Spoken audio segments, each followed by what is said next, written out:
All right. So HTC, right. They're at it again. Trying to like upstage Meta. They dropped this Vive Focus Vision like right before MetaConnect. Talk about a power move or maybe just a little crazy. What do you think? It's definitely well, it's an interesting strategy, that's for sure. They're taking this business headset, like a revamped one, and aiming it straight at the hardcore PCVR crowd. And they are not messing around with the specs. Eye tracking, a display port, can you believe it? For a direct PC connection. I mean, even Sony with their PSVR 2, they skipped that. Yeah, it's pretty impressive on paper. But you got to remember the price tag, right? $1,150.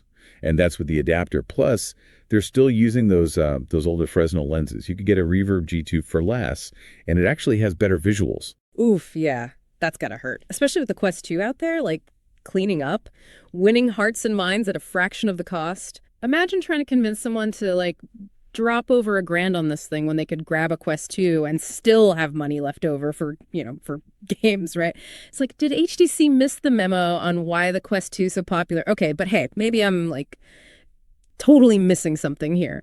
But speaking of potential game changers, this whole Godot engine thing has me shook. Native on Quest headsets. That's kind of a big deal, right? It's a really big deal. It's like they're basically handing the keys to the VR kingdom over to anyone who wants them. It's a Godot engine, right? It's this like free and open source alternative to those big names, like Unity and Unreal. And now imagine this. You're building and launching VR games entirely inside VR. You're living in the development process. No more clunky PC setup. So instead of like learning to code on a boring old computer screen, you're building these virtual worlds from the inside out. Okay, that's next level for sure. I'm already imagining like an explosion of like amazing indie VR games. It's like, remember back in the day, anyone could make games for their PC. It could be like that again. Exactly. And Upload VR, they actually interviewed a developer who said, building games is faster in VR than it is on PC now. It makes you wonder, right? Like, did Apple miss a trick with their whole Vision Pro thing? They were so focused on all those, those fancy dev tools that they kind of forgot about this whole like accessible in-headset creation thing. It's like they forgot that sometimes the most powerful tools are the ones that anyone can just pick up and use. Speaking of tools, let's talk about this immersed visor. Right? Remember those ads, all sleek and cool, like a pair of Oakleys? Well, they flew me out to Texas for this big reveal, and let me tell you, it didn't exactly live up to the hype. Yeah, the launch, it had its fair share of hiccups, let's say. Hiccups. Dude, the prototypes weren't even working. I felt like I was holding a very expensive paperweight. Not exactly the mind-blowing AR experience they promised. Okay, to be fair, they have released some videos since then. They've shown hand tracking, pass-through, like all the features they promised. The question is, will it actually work smoothly? And can they even mass produce this thing? I have to wait and see, I guess. Oh, and don't even get me started on the final design, right? Remember those sleek like renderings they showed? The actual thing way thicker, almost like kind of clunky looking. They even admitted you'd need a full-on VR headset strap just to wear it for like more than 30 minutes without wanting to rip your face off. Yeah, the final product definitely drifted from the marketing, I'll give you that. But you got to admit, the engineering is kind of impressive. Right. It's crazy light. Uses those high-res micro OLED displays. And get this, they even put the Wi-Fi and Bluetooth antenna in the battery pack. That's pretty clever. Okay, fine, yeah. Points for ingenuity, I guess. Yeah. But let's be real for a second. $500 up front A&D, a monthly subscription on top of that. $40 to $60 a month? Come on, that's a tough sell, even with all the bells and whistles. It's a bold move. I'll give them that. Especially in a market that's still trying to figure out this whole pricing and subscription model. It's like they're betting on a market that, that might not even exist yet. But okay, speaking of big bets, let's talk about Meta, shall we? The elephant in the room. Or should I say the 800-pound gorilla? You know what I mean? So the Quest 3S, right.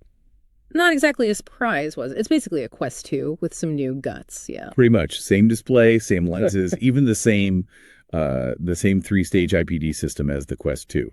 Yeah. So visually speaking, it's not a huge upgrade over the Quest 3. Let's put it that way. So it's like the budget-friendly way to get into the whole Quest 3 ecosystem. But with a visual downgrade, the question is that $200 difference going to be enough to convince someone to go for the 3S over the Quest 2? What do you think? That's the million-dollar question. Right.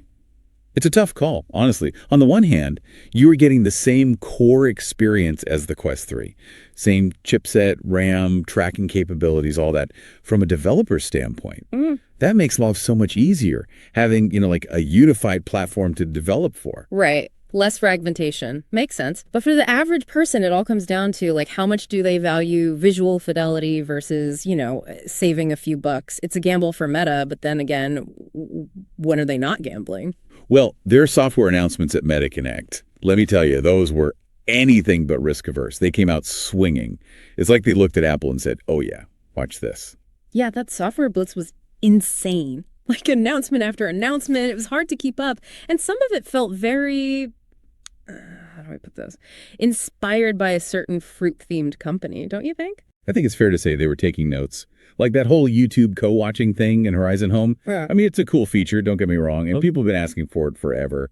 But it's already available, in other apps, like big screen. Okay, yeah. But with Meta, it's like they're not just adding a feature, right? They want it to be like seamless, integrated into everything. Like those new Meta avatars, they're coming out, next week? And they're going for like hyper realism this time, aren't they? Yeah. They went all out. Full body tracking, more expressive faces. It's a huge step up, even from the last ones.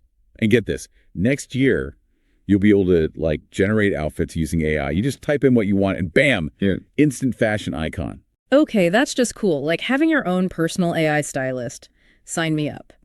But it's not just about, looking good. Meta's finally admitting that, hey, not everyone wants to be a human in the metaverse, right? They're adding those, what do they call them? Fantastical avatar options. It's about time, right? I mean, talk about self-expression. This opens up like a whole new world. Dragons flying around, robots having philosophical debates. Who knows, right? Although they were kind of vague on whether you can actually use these crazy avatars outside of Horizon worlds. Makes you wonder, huh? Are they going to play it safe? Or are they going to let people go wild in the metaverse? But this whole avatar thing, it kind of gets at something bigger, What makes an app truly native to the metaverse? I mean, Meta's letting you put actual Android apps on the Quest store now, not just web apps or whatever. It's like they're trying to cut Google off at the pass before they even launch Android XR. Oh, yeah. That's a power move for sure. And strategically, it's smart. Imagine, you open up the Quest store and boom, all your favorite Android apps ready to go in VR. No workarounds, no hassle.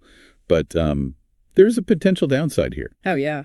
I can see where you're going with this. App Store overload. Haven't we learned our lesson by now? Exactly. Will the Quest Store become this Wild West of apps? Spammy clones, shady stuff. Meta's going to have to really step up their curation game here. It's a tough line to walk, right? You want to give developers freedom, but you also don't want to totally ruin the experience for everyone else. Speaking of giving developers more to play with, let's talk about those two big announcements. Access to pass-through cameras and the new spatial SDK. All right, yeah. And this is where things get interesting.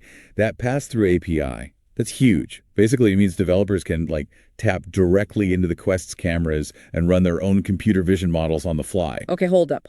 Break that down for me. What does that actually look like in practice? Okay, so imagine, right, instead of just seeing the real world through your headset, it starts to understand it, recognize objects, overlay information. It could even adapt the virtual world based on your surroundings and what you're doing. So it's not just augmented reality. It's intelligent augmented reality. Exactly. And the things you could do with that, it's mind-blowing. But there is a big question mark here. We don't know how much freedom Meta's actually going to give developers with this. Will there be strict data usage rules? Will they limit what you can do with the computer vision stuff?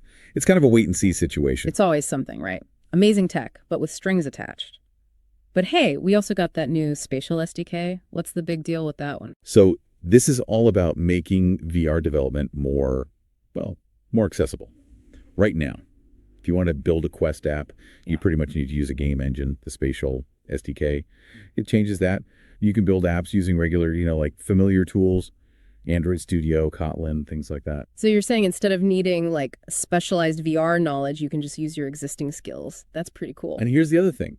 Because these apps are built using the SDK, they'll automatically take advantage of any future system upgrades. Right. It's future-proofing your work. Right. But okay, enough about developer stuff. Let's talk about the elephant in the room. or should I say, the stylish pair of glasses in the room. Meta's Orion prototype. Oh, yeah. The $10,000 ARTs.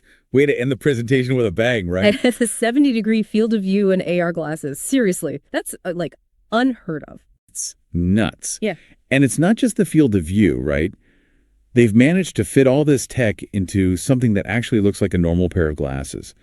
There's a wireless compute puck, this little wristband thing for finger tracking. They even squeezed in like 2 to 3 hours of battery life. Wait, hold on. Back up. A wristband for finger tracking. How does that even work? It's pretty wild, actually. It uses EMG, electromyography. Basically, it's reading the electrical signals from your muscles as you move your fingers. So even if my hand is like, out of sight, under the table, whatever, this thing is still tracking my every move. Pretty much. It's like next level intuitive control, right? Okay, yeah. That's some serious sci-fi stuff. But come on, $10,000, that's a prototype price tag. When am I going to be, rocking these bad boys on my morning commute? Don't hold your breath. Meta was very clear about this. This is years away from being like consumer ready. This Yeah. was more about showing off what they're capable of, like, hey, look at what we're working on. The future's coming, that sort of thing. So while Ryan is off being all futuristic and stuff, what about the rest of us stuck with our clunky VR headsets? Are we like the dinosaurs, about to go extinct? Not even close. In fact, I think this whole Orion thing actually highlights something really important about VR headsets, Yeah.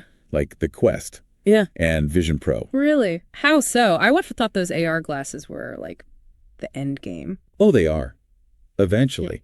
But those glasses, they're years away from being, affordable and like something normal people will actually buy.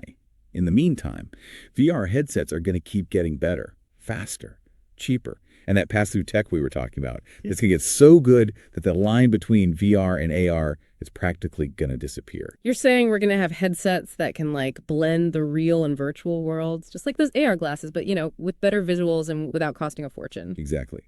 For most people, VR headsets are going to be like the gateway drug to the metaverse. At least for the next few years. It's like the difference between, watching a movie on your phone and seeing it in a theater. Both are fine, but that feeling of actually being there, that's what VR headsets do best. Okay, yeah. That makes sense.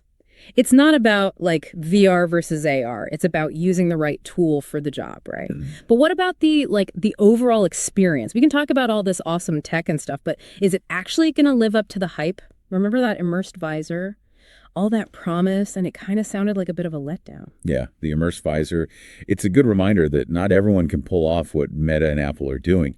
But even then, it's not just about, throwing tech at the wall and seeing what sticks. It's about creating experiences that are actually valuable, engaging, easy to use. So it's not enough to just have cool tech. It needs to actually make our lives better. Yep. Exactly. It's like any tool, really. A hammer is great for nails, but it's not going to help you bake a cake, right? Yeah. The magic happens when we start thinking about the problems we want to solve, the experiences we want to create, and then use these tools to make them happen. So maybe the metaverse isn't about this one-size-fits-all solution. Maybe it's about, using these tools to enhance the things we already do. Work, learn, play, connect. It's like an extension of our reality, not a replacement for it. You got it. And the exciting part is we're still figuring it all out. Mm-hmm. It's like the Wild West out there. Endless possibilities. Remember what the internet was like 20 years ago? We had no idea, right? The metaverse has that same potential. But it's up to us to shape it, to make sure it's something that benefits everyone. That's a pretty big responsibility, don't you think? It is. But it starts with, being curious, asking questions, trying things out. Don't be afraid to dive into the metaverse and see what it's all about. Try different headsets, different apps, different experiences. The more you explore, the more you'll understand, the potential, the challenges, the opportunity. It's like learning a new language, You got to immerse yourself to really get it. Exactly. And as you're doing all that, just remember, keep an open mind. Don't believe all the hype. And never stop asking, how can we make this better? The metaverse, it's not just some, technological evolution. It's a human one. It's a reflection of us, our values, our dreams. And it's up to us to make sure it reflects, the best of us. Well said. That's a great point to, I think that's a great point to end on. This has been quite a deep dive. Yeah, no kidding. From HTC trying to, like, steal the show to Meta just dropping bombshells left and right. And of course, those crazy Orion prototypes. If there's one thing we've learned today, it's that the future of, what is it? Spatial computing? Yeah, the future of spatial computing is anything but boring. That might be the understatement of the year. For real. So, to everyone listening, whether you're, a VR pro or just curious about all this, remember, the metaverse is out there. What will you explore? And what will you create? That's all for this deep dive. Until next time, keep exploring, keep questioning, and keep dreaming big.